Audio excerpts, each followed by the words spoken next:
बिस्मिल्लाहिर्रहमानिर्रहीम। अस्सलाम वालेकुम नाज़रीन, मैं हूँ साकिब बशीर। इस वक्त इस्लामाबाद हाई कोर्ट में हम मौजूद हैं। बात करेंगे फार्म 45 का बहुत चर्चा है 8 फरवरी के बाद के फार्म 45 और फार्म 47 के जीते हुए उम्मीदवार कौन से हैं, और इस किस्म के ताने हमें पार्लियामेंट के फ्लोर पर भी नज़र आ रहे हैं और PTI की जानिब से बहुत ज़्यादा एहतजाज भी किया जा रहा है। और अब ये खबर है इस्लामाबाद हाई कोर्ट से कि यहाँ पे MWM की जानिब से अलामा राजा नासिर अब्बास उनकी जो है वो बतौर पटिशनर उन्होंने यहाँ पे एक दरख्वास्त दायर की है। उनके वकील हैं हादी अली चट्ठा और एडवोकेट ईमान मज़ारी उनकी जानिब से। और उस दरख्वास्त में आज हुआ क्या है वो हम थोड़ी देर में एडवोकेट हादी अली चट्ठा हमारे साथ मौजूद होंगे। इसके अलावा हम बात करेंगे कि जो एक्स की बंदिश है उससे मुतल्लिक भी दरख्वास्त पर समाअत हुई है, और एक्स की बंदिश के हवाले से जो सिंध हाई कोर्ट है वहाँ पे कंटेम्प्ट की पिटीशन भी आज दरख्वास्त जो है वो दायर हुई है, CM दायर हुई है और आज ही वहाँ पे टेकअप होनी है। वहाँ पे chief justice Sindh high court ने उसको सुनना है। सबसे पहले मैं एक्स की जो बंदिश के हवाले से अपडेट है बता के उसके बाद हम फॉर्म 45 वाली पिटीशन पे जाएंगे। पेशावर हाई कोर्ट में भी जो है वो वहाँ पे PTI के जो रहनुमा हैं उन्होंने जो फॉर्म 45 और दीगर जो दस्तावेज़ात हैं इलेक्शन कमीशन ने मुसद्दका दस्तावेज़ात देनी है वो नहीं दी, उनके हवाले से दरख्वास्तें दायर हुई हैं। और वहाँ पे पेशावर हाई कोर्ट ने 7 मार्च के लिए नोटिस जारी कर दिए हैं इलेक्शन कमीशन को। और इलेक्शन कमीशन जो जिसने 8 फरवरी के बाद 14 रोज़ में ये जो है वो फॉर्म 45 और दीगर दस्तावेज़ात जो है वो अपलोड करनी थी वो नहीं की। लॉ क्या कहता है, कानून क्या कहता है, ये भी हम हादी अली चट्ठा साहब से पूछेंगे। एक्स बंदिश के हवाले से अपडेट मैं आपको कर दूं। इस्लामाबाद हाई कोर्ट ने आज जब समाअत शुरू हुई तो पूछा कि क्या जो है वो बंद है, ट्विटर एक्स बंद है, और ये भी पूछा कि शायद सिंध हाई कोर्ट में भी ये मामला पेंडिंग है और सिंध हाई कोर्ट ने इस हवाले से कोई ऑर्डर भी जारी किया था और उस पर क्या जो है वो ये नहीं खुला। तो ये बताया गया कि सिंध हाई कोर्ट में आज जो है वो समाअत होनी है और वहाँ पे कंटेम्प्ट की एक पिटीशन भी आई है और उस पर तौहीन अदालत की कार्रवाई की दरख्वास्त पर भी समाअत होनी है। फिर अदालत ने चीफ जस्टिस आमिर फारूक ने उस दरख्वास्त पर आइंदा हफ्ते के लिए नोटिस जारी कर दिया है और जो पाकिस्तान टेलीकम्युनिकेशन अथॉरिटी है उनको ये कहा है कि आप इस पे जो है वो जवाब आइंदा समाअत पर जो है वो जमा करवाएंगे। इस तरह सिंध हाई कोर्ट में जो अपडेट होगी वो आपको नेक्स्ट हम वीडियो में बताएंगे। और जो पेशावर हाई कोर्ट में फॉर्म 45 वाला मामला है वो और आज इस्लामाबाद हाई कोर्ट में क्या हुआ है इससे मुतल्लिक जो है बात करते हैं। हादी अली चट्ठा साहब हमारे साथ मौजूद हैं जो बताएंगे कि बुनियादी तौर पर लॉ क्या है और किस लॉ की वायलेशन इलेक्शन कमीशन कर रहा है, और इलेक्शन कमीशन दिन ब दिन एक दलदल में फंसता नज़र आ रहा है। जिस इलेक्शन कमीशन ने बहुत ज़्यादा तवक्कुआत भी रखी और इलेक्शन कमीशन एक पॉलिटिकल पार्टी से उसके इंटरनल आइन पर अमल दरामद ना करने और वहाँ पे उसके इंट्रा पार्टी इलेक्शन के एरर की बुनियाद पर उनका सिंबल लिया, फिर जो है वो पे दर पे चीज़ें जारी हैं। और फिर कल जो है वो एक टेक्निकल बुनियादों पर सुन्नी इत्तेहाद कौंसिल को वो जो उनकी मखसूस नशिस्तें थी वो भी जो देने से इनकार कर दिया और उसके पीछे वजूहात भी, फिर एक मामले में डंडी भी मारी इलेक्शन कमीशन ने। मसला ये है कि इलेक्शन कमीशन ने जो खुद काम करना था वो बिल्कुल नहीं कर रहा। लॉ पूछेंगे हादी अली चट्ठा साहब से, फिर हम पूछेंगे कि इस्लामाबाद हाई कोर्ट इसमें क्या कर सकती है, क्या करेगी। बहुत शुक्रिया सर। ये बताइएगा क्या लॉ क्या है सबसे पहले कि इलेक्शन कमीशन ने कौन सी कंप्लाइंस करनी थी इलेक्शन एक्ट 2017 की और वो नहीं की अभी तक।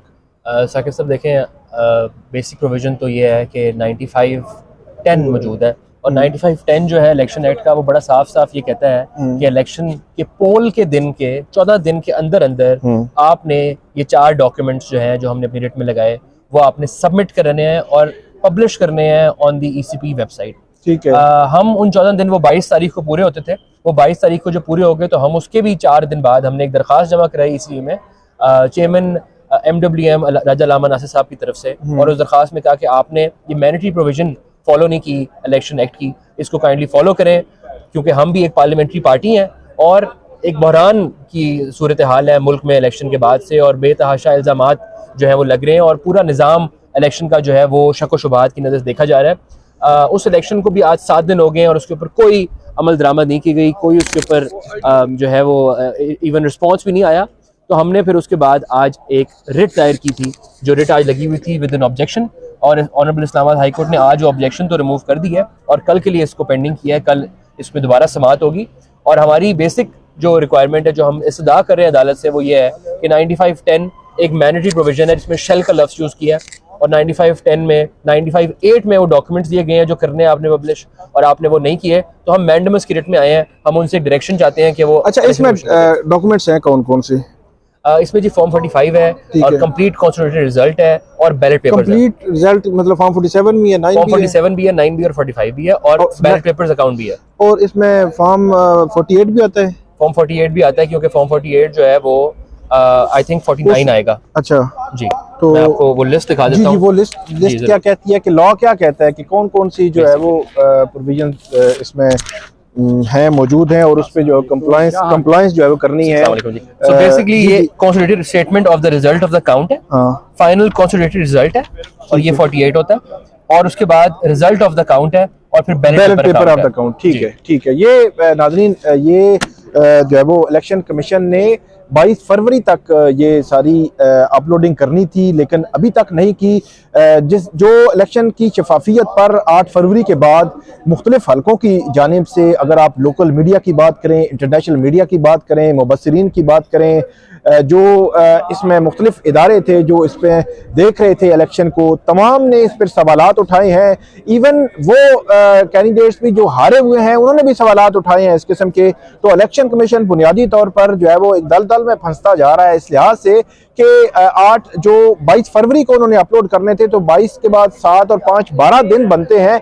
12 दिन इसमें से जायद जो है वो गुजर चुके हैं लेकिन अभी तक वो फॉर्म जो है वो अभी तक अपलोड नहीं हुए। तो क्या कहा हाई कोर्ट ने, क्या कहा, क्या लग रहा है आपको, कैसे किस तरफ जाएगी हाई कोर्ट? कल के लिए जी इसकी समाअत इसकी रखी गई है और कल हम दोबारा आर्ग्यू करेंगे इसके मेरिट्स के ऊपर और इंशाल्लाह उम्मीद है कि इस्लामाबाद हाई कोर्ट जो है वो इस पे हाई कोर्ट जो है वो कुछ डायरेक्शन दे सकती है, क्या लगता है? बिल्कुल जी, बिल्कुल दे सकती है क्योंकि लॉ तो क्लियर है और हम मैंडेमस क्रिएट में आए हैं। हम चाहते हैं कि आईनी अदालत 200 आईने पाकिस्तान के आर्टिकल 217/3 के तहत भी इलेक्शन की शफाफियत को मेंटेन करना है उन्होंने। वो अपने एक आईनी इदारा जो उनके कानून और आइन के तहत ही चलता है, इलेक्शन कमीशन ऑफ पाकिस्तान, उसको एक डायरेक्शन फरमा देगा कि आप इस कानून की मदरामत करें। इसमें कोई दूसरा सवाल नहीं है, ये डिस्क्रेशन नहीं है, ये सवाबदीद नहीं है, ये मैंडेटरी रिक्वायरमेंट है, शेल का लफ्ज़ यूज हुआ है। ठीक है, बहुत शुक्रिया हादी अली चट्टा साहब ने हमें बताया कि बुनियादी तौर पर इस हवाले से कानून क्या है और उस हवाले से जो आगे हाई कोर्ट क्या इस पर डायरेक्शन दे सकती है या नहीं दे सकती, एक चीज़ ये बताइए। और दूसरा,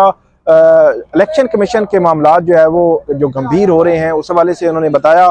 एक चीज़ में आखिर में ऐड करके उसके बाद हम आज की जो वीडियो है वो ख़त्म करेंगे। कल इलेक्शन कमीशन पाकिस्तान ने जो फैसला दिया है ये मखसूस नशिस्तों के हवाले से, उसमें एक इलेक्शन कमीशन ने एक चीज़ लिखी है वो मेरे लिए जो है वो बड़ी हैरान कुन है कि इलेक्शन कमीशन ये कहता है कि बाप पार्टी के जो मखसूस नशिस्तें उनको देने के हवाले से 2019 अगस्त 2019 की जो प्रोसीडिंग्स हुई थी या जो बाप पार्टी को बगैर लिस्ट दिए उनको बाद में जो है वो मखसूस नशिस्त जो है वो दे दी गई थी, उस हवाले से बैरिस्टर अली जफर ने कोई डॉक्यूमेंट जो है वो इलेक्शन कमीशन के सामने प्रोड्यूस नहीं किया। तो ये बहुत ही हैरान कुन है कि जो इलेक्शन कमीशन, जिस इलेक्शन कमीशन ने एक खुद फैसला किया, डॉक्यूमेंट उनके पास मौजूद है, उनके रिकॉर्ड पे मौजूद है।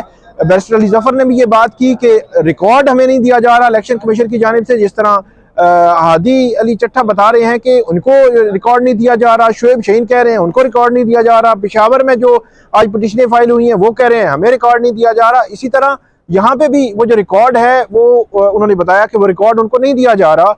तो इलेक्शन कमीशन ने ये लिख दिया कि उनको जब कहा गया कोई डॉक्यूमेंट दे तो हमें तो डॉक्यूमेंट ही नहीं दिया गया। तो ये है, इतना हैरान कौन है कि इलेक्शन कमीशन की वेबसाइट पे ये चीज़ें मौजूद हैं। इलेक्शन कमीशन ने खुद ये ऑर्डर पास किया। इलेक्शन कमीशन ने जब केपी में उनके जो लोग आए तो उनको उन्होंने ये मांगी कि हमें रिजर्व सीट चाहिए, ना उनकी जानिब से लिस्ट दी गई थी। और उसके बाद इलेक्शन कमीशन ने एक दोबारा शेड्यूल जारी किया और उस शेड्यूल के तहत उनको जो है वो एक नई लिस्ट उनकी जानिब से दी गई और उसके बाद उनको जो है वो अलॉट कर दिया गया वो जो रिजर्व सीट है। तो ये एक बड़ी हैरानकुन चीज़ है। लेकिन अभी तक एक और जो खबर है इस हवाले से कि जो पीटीआई है वो अभी तक तय नहीं कर सकी कि क्या उसने हाई कोर्ट में जाना है या डायरेक्ट सुप्रीम कोर्ट में जाना है, जो कल का फैसला है इलेक्शन कमीशन का। तो फर्दर हम आपको अपडेट करते रहेंगे। आप हमारे साथ रहिएगा, आप हमें फीडबैक दीजिएगा और कमेंट कीजिएगा। बहुत शुक्रिया।